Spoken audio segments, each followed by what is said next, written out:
After about 2 hours, we arrive at Spin Bolduc, or Forward Operating Base Coastal, a sleepy frontier post. Veterans of battle are regrouping, resting, healing. They lost over half the platoon phase. We just got our replacements on the ground. So Spin is also a training center. That's not a tank. It's a light armored vehicle, a LAV. The soldiers call them boats. Later in Panjwai, I would see LAVs cruise over the sand. Not here. This is driving school. Yeah, they're really taking it easy going past the kitchen. A lot of young guys, a lot of very inexperienced guys, most of which have less than 2 years in the military. Some guys have less than a year. All right, dude. How about who's next? Come on, Kirk. Come on.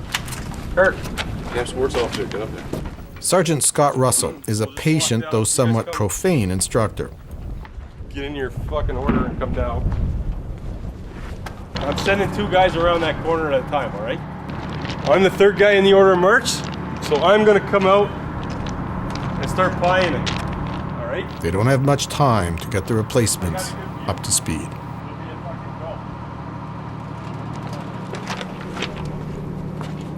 Okay, let's start picking up your spacing. Open space right. Okay, open space clear.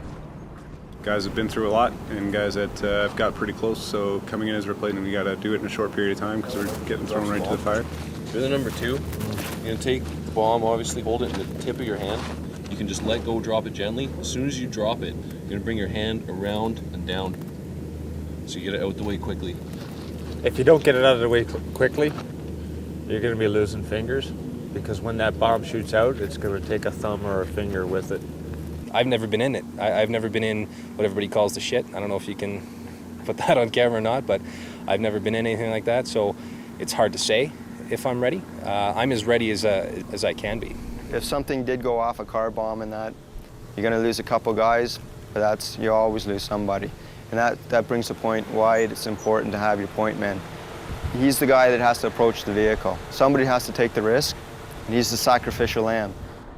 How many in the vehicle? Can't really prepare for it, really. You can tell them what's gonna happen. You're gonna be like just mentally prepared, but things go down and people die, and how do you prepare for that, really?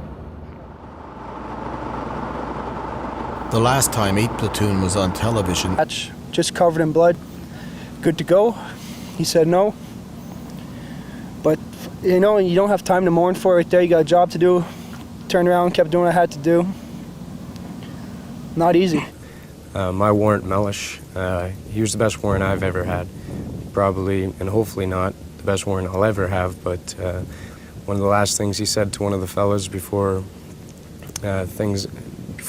his unfortunate incident was, "Behold this line, don't give an inch. Today's payback day, boys, we're gonna get him." And he walked off to make sure his friend was okay or to see what he could do, and that was the last time we saw her. Making a jump! Medusa was the biggest battle Canadians have been in since Korea. 8 Platoon was in the thick of it. Then the next morning, the platoon was strafed by an American plane, an A-10 Warthog. They were literally gunned down in friendly fire. Same time. So I was out there brushing my teeth with my Master Corporal Bellamy, and I saw 2 of those little sparks go. I knew instantly what it was. Ran and dove into the back of the LAV. The Master Corporal, quick on his feet as well, he dove in as well. The Taliban was a water bottle.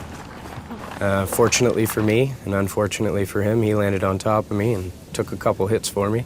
But that's what Master Corporals do, I guess. No, in my back. About 16 injured, not more. 1 KIA, Private Graham. The Crazy Eights became famous. Warriors one day, decimated the next. I think no company has been rendered ineffective, combat ineffective, and out of my platoon there was 8 of us fit for redeployment. Flipping the lighter, poke with those first. Caught in the air, okay? Fuck, blank. In battle, you depend on the guy beside you. They've got to get to know each other. Cody. Mike. I got Cody. Reed. You're fucking picked by, what's your name? Fergie. Fergie, you're on Fergie's team. I got Reed too then. Reed? Yeah. Who's Reed? Roof. This was a platoon that prided itself in its cohesiveness, teamwork. But the replacements are untested.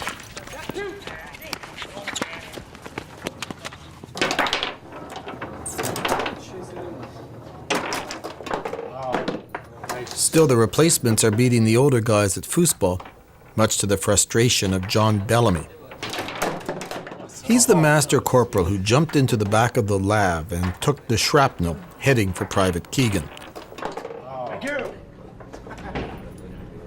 He didn't want to be interviewed, then challenged me to a game of chess. As we plot the movement of knights and pawns, he relives the horrible morning of the A-10 attack. The guy who died, everybody speaks very highly of. Mm-hmm. The Olympic athlete. Yeah, Mark Graham. He was a very good soldier. He will definitely be missed. One of the guys said it was pretty interesting for all the near misses because, you know, an inch left or right or a centimeter left or right and you would have been dead, but there's so many cases of that, it was unbelievable. Well, you're case in point. Yeah. Mm-hmm. The piece of shrapnel traveled in my back through the muscle and is apparently pretty close to my spine at L3, buried in amongst some nerves. So that they left it in because they said it'd do more damage taking it out than it would leaving it in. So you got a souvenir of Panjway. Mm-hmm. I would have liked to have taken a different type of souvenir home, but you know, take what you can get, I suppose. God, I'm stupid. Foolish moves. I'd take it. It's a gift. Don't expect it again.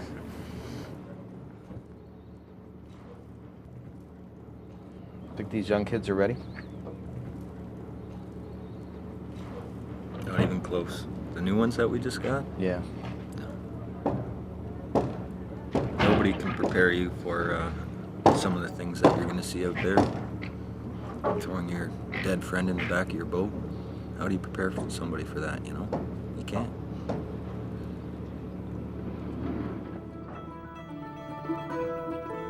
We know we will be going to Panjway soon, we just don't know when.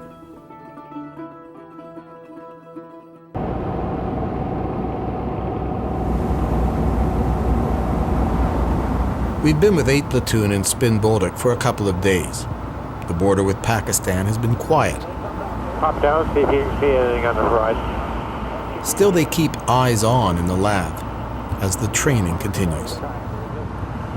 I got sheep. Yeah, I got tractor. Hey, is that a camel out there?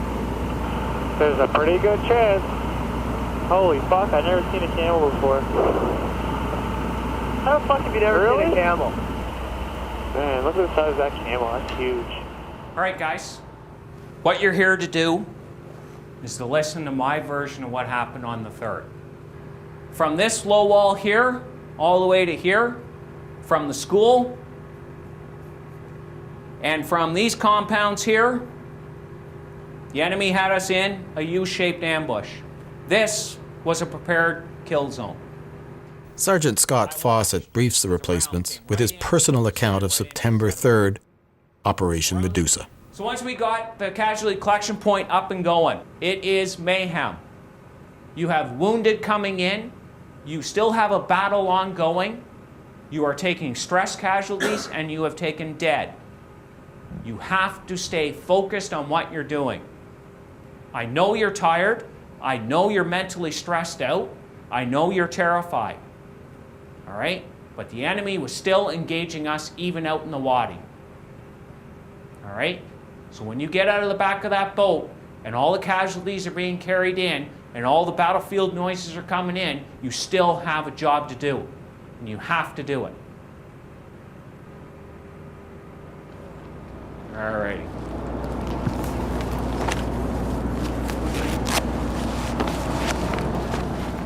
Canadians have been holed up in the base, but visiting American engineers need support in the town of Spinbolden. Some of 8 Platoon are assigned to protect them.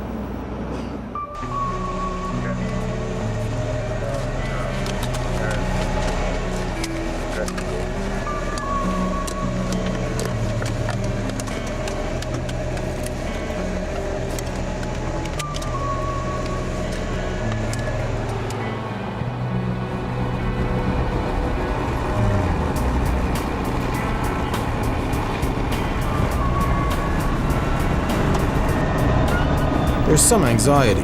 This is the first operation for the replacements. Right here. Just go middle right.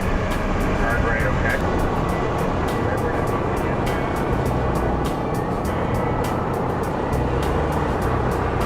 3-2, this is 3-2 Charlie, lock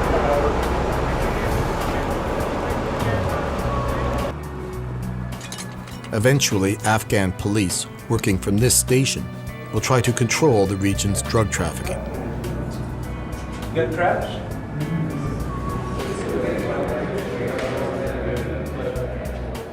While the Americans tour the construction site, the Canadians keep watch outside. That Crazy 8 badge is not military issue. That's just for 8 Platoon veterans.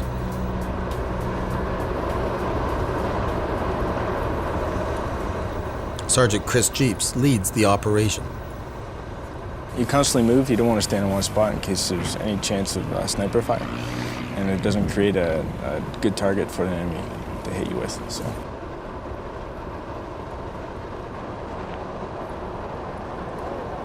Okay, search him down. There was maybe 2 occasions where my heart rate sped up a little bit.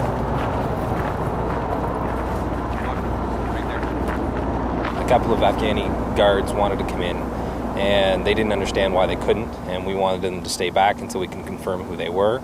We really do, and so they had a problem with that.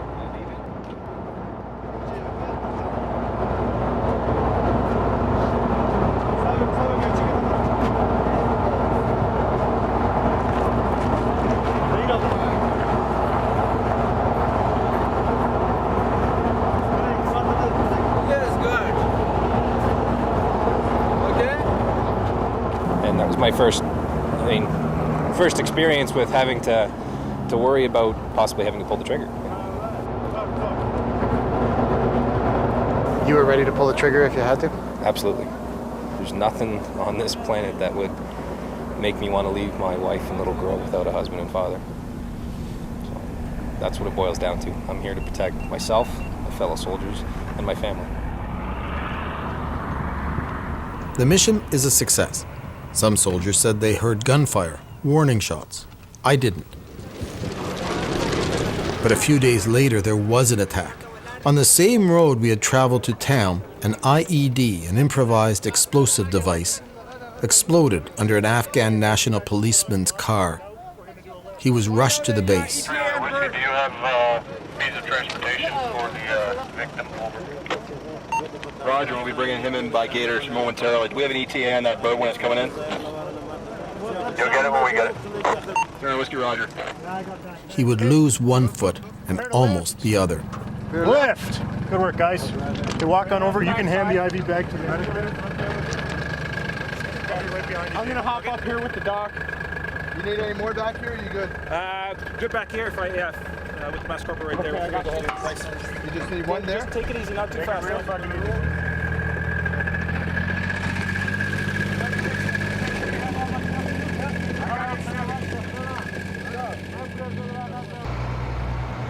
They are to head back to Kandahar airfield, then on to Panjwai.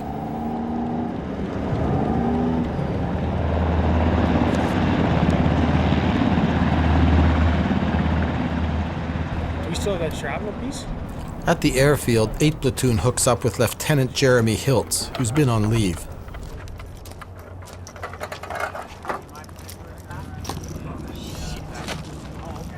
It's been a quiet month on Highway 1 through Kandahar City, and that makes people nervous. The most possible threat to us today is in the vicinity of Sriracha right here. Okay, there is a ambush position set up. They did get Lieutenant Hiltz's briefing is blunt and chilling. everything that can happen to us out there is a variation of one thing. We get attacked, okay? Adjust as we go through, and I'll give direction, as well as the section commanders and crew commanders will give direction as we're going along, okay? Are there any other points from the section commanders? Okay. When we get through Panchway at last light, that's their favorite time for hitting. So be prepared for anything. That's all I got, sir. Okay. Like I said before, I'll support any decision you guys make. I'm not with you in that vehicle. Your section commanders aren't right necessarily up there making the same decision you guys got to do. You see something that doesn't give you a warm and fuzzy, escalate as you see fit. If you don't know your ROEs, talk to your section commanders and clarify anything, okay? Once we leave this gate, it's game on until we get back into here, okay? It'll be a long time, who knows, okay?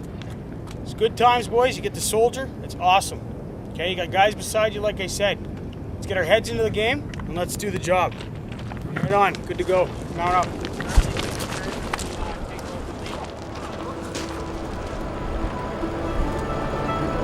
This is a volunteer army. This is what they signed up for. There is more a feeling of excitement than fear as the convoy heads. This is one of the most dangerous roads in the world. Second right, no vehicles. Second right's got a yellow and white signal. 8th Platoon rumbles through the chaos of Kandahar City and then Ambush Alley. Some Afghan children wave, some gesture, some throw things. Yeah, there's rocks coming already. Oh, that was a nice one. That was a good one.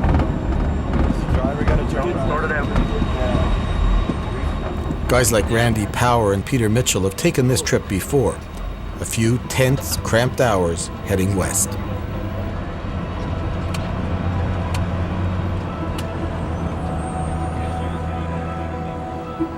At first in Panjwait, all you see, breathe, and feel is dust. The desert seems covered in talcum powder.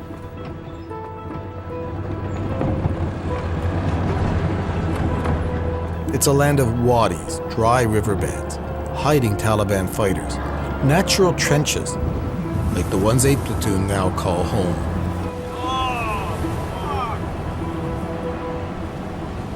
Half the platoon settles in Strong Point North. Just 1,300 meters away, the rest camp in Strong Point Center.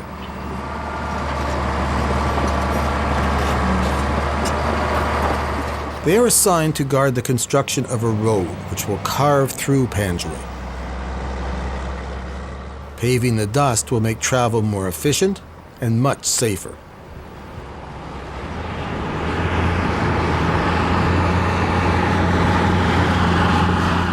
But 6 soldiers have already died defending this road. So if we keep traveling up and down the way it is now with that moon dust, it's very easy for them to... I know they're good to go. I know we can take them, but, you know, IEDs those are like unexpected things. IEDs, or improvised explosive devices, aren't their only concern. They have to keep a watchful eye. If we have any suspicions or any ideas about where enemy try to preempt them. See it, Dawson? Yeah. Yeah, there's 2 of them. There's 2 of them now.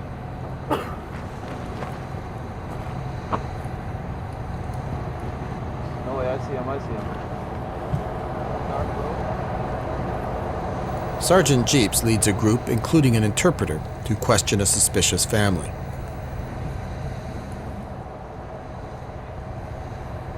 From a safe distance, they check for suicide bombs, then move closer. Is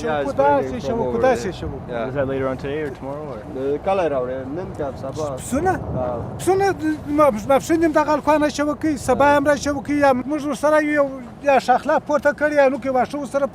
Sometimes we are with them, sometimes they are bringing along. Okay, that's fine then. Yeah. That's okay.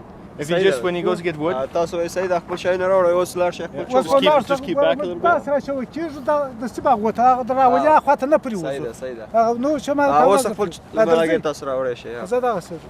Okay. It's all right, yeah. Thank you.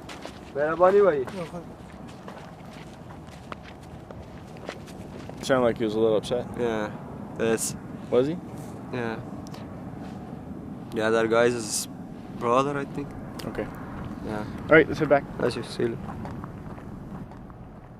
There's really no front line because, you know, it's guerrilla warfare. But yeah, it's as close as you can get to the enemy and reach out and touch them almost. But Because you know they're probing out there. oh yeah, yeah. There's the wadis out there and the great fields. Like, there's probably a guy out in that field we can't even see right now. It's ridiculous, but just got to kind of stay here and wait for them to pop their head up, I guess.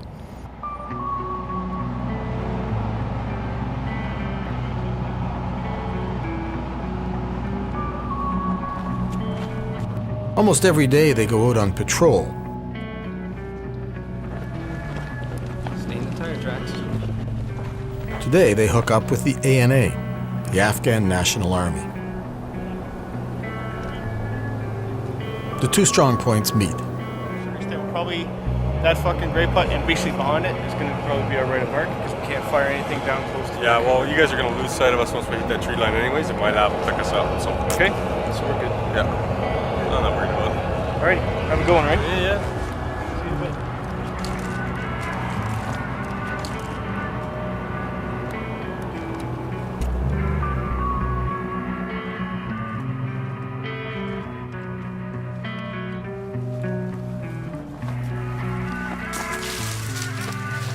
This is not like the first mission in Spin Boldak.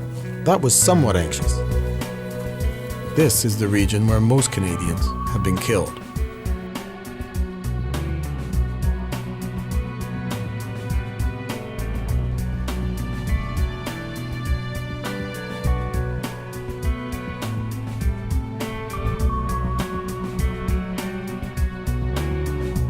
This confusion of mud huts and grape fields has hidden Taliban before. Peacock, just past those guys, we're just going to hop this wall, push extended line until we're fucking centered off on them, and then we'll fucking carry on.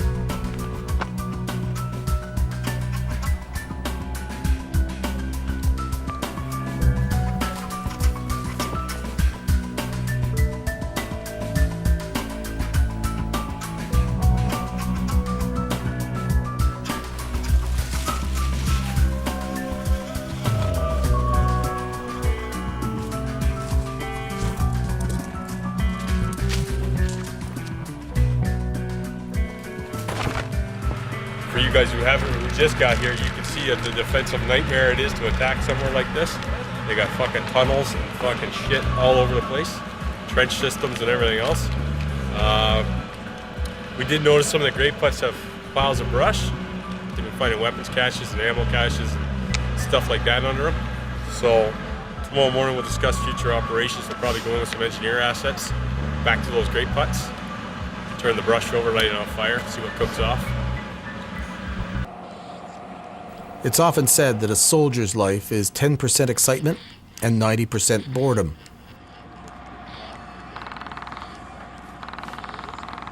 You learn to enjoy the downtime when you've got it.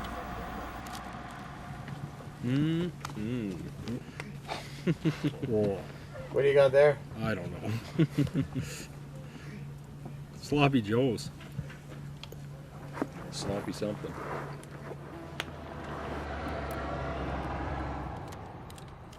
As the Crazy Eights relax, I enjoy the camaraderie. But after you took that shrapnel for me, back in that 810 Warthog He straight. dove on you in the officer? Yes. Yeah, I was there. Quite a, that is true, eh? He dove on you? Yes, he did. Covering his private. It's covering my privates. You can put a spin on it any way you want, Johnny. I know you love me.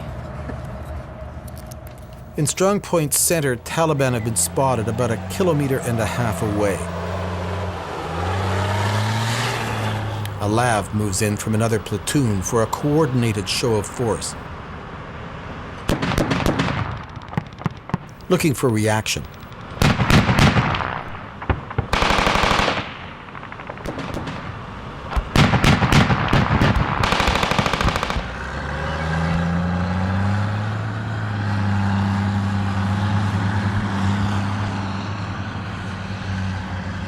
Master Corporal Randy Power is on communications. Okay, enemy strength is just being set right now. 20 pers, located in graveyard.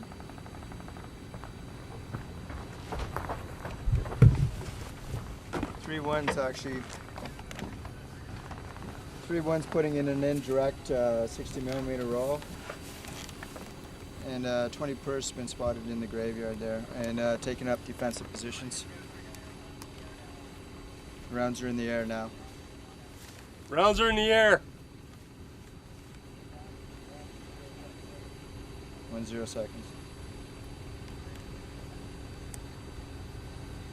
Oh, there it is. I guess it was pretty heavy contact. Did we get any fucking standby movement orders or anything? No. Okay. Here, guys, just come here. I'll tell you what's going on. I guess there's a graveyard. All right. Right now they've got 20 personnel that have moved in that graveyard into a defensive posture. They take an RPG and small arms fire. 3-9er, who was out here doing the show of force, has moved down to support. 3-1's got their 60mm mortar out in the indirect roll, gonna fucking put fire in on it, and well, you heard the artillery coming. So it's down there, a couple K down the road. 8 Platoon is not called into the action. The fight is primarily handled from the air. But Randy Power thinks it's only a matter of time. It's based on how much this intensifies and the effect of what's going on right now. I mean, there's an escalation, there's a probing on the enemy's part on our positions and that, and obviously they're looking for vulnerabilities. Right over there. You see them? Oh, they're down now. You see them? Oh, that thing ain't. Yeah, I know. They're moving back. They're the ones that are Hey fighting. guys, you're gonna stand out here and put your fucking kid on.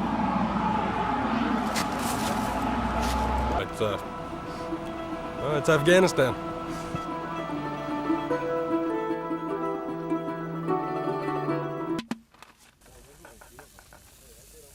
The morning after the Taliban probe. Okay. Now, water and hot sauce. You ready? Yep. Okay, let's go. Soldiers are ingenious. They learn to work with what they've got. Should be going. Yeah, it's going, it's going. A stink bomb is chemical warfare, Crazy 8 style. Is this what you were looking for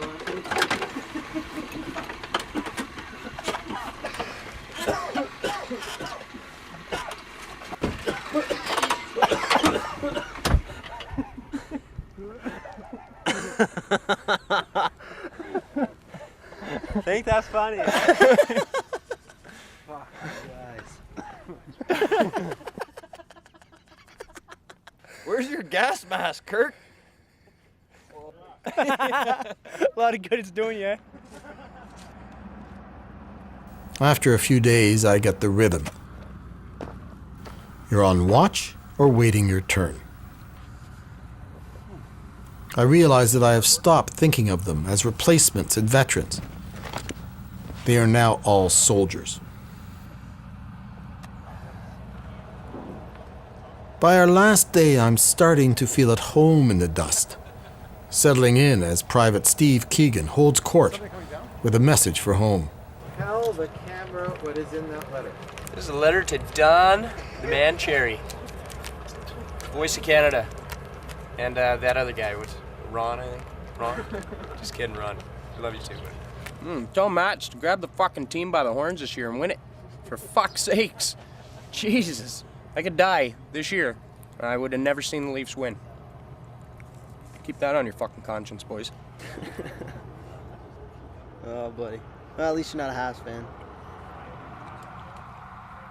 But the work never stops, even when it's just children approaching.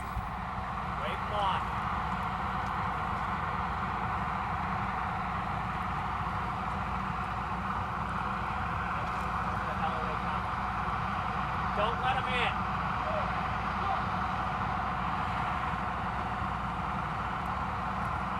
It's a daily grind. Keep the area safe. Keep yourself alive. And if they aren't talking about hockey, the soldiers are talking about home. Like my wife says all the time, she's got baby fever. What if a baby, what if a baby? And you know what? 2 years ago, that would have freaked me out. But now I can't wait. Perspectives change. They change a great, especially when you're in shit like this. So tell me about your home life. What are you missing when you're here? Silly stuff. I mean, there's stuff that when I'm at home makes me angry. Like my little girl, we'll put her to bed and she'll be up there for roughly 3 minutes and come back downstairs a few times and then go back up for another 3 minutes and come back down and say she had a bad dream when she has only been up there for 3 minutes. You know, stuff like that that sort of frustrates a parent. It's stuff like that that you almost miss. It's, I don't know, it's strange. Hardest part about anything I've done with the military is being away from them. By far, that's the hardest thing.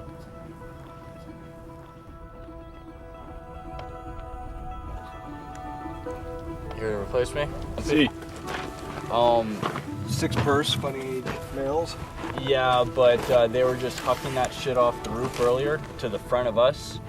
And all of a sudden, they've slowed down and they're just kind of dicking around. So I don't know if anything's up there. Just look for any boxes or weird shit that they're taking off.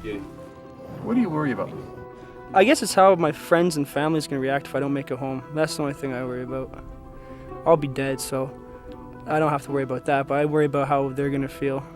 Worry a little bit how much is this changing me also. When I get home, I'm sure I'm gonna be a little different, but I guess I'll deal with that when the time comes.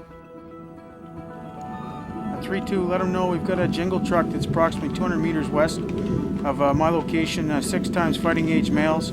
I want to get in there and find out what they're doing. Any particular formation? Yeah, let's go fucking, go extend the line, we'll just walk across. Extend the line? Yeah.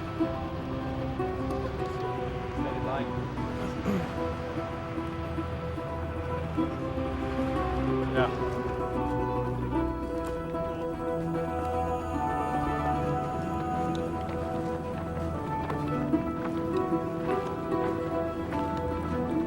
Yeah, the Crazy Eight, we've done quite a bit out here. We've seen quite a bit, and I think that everyone here has handled it well, and nobody's ready to go yet. The mission isn't done, and as long as there's a job to do, you can count on 8 Platoon. We'll be here.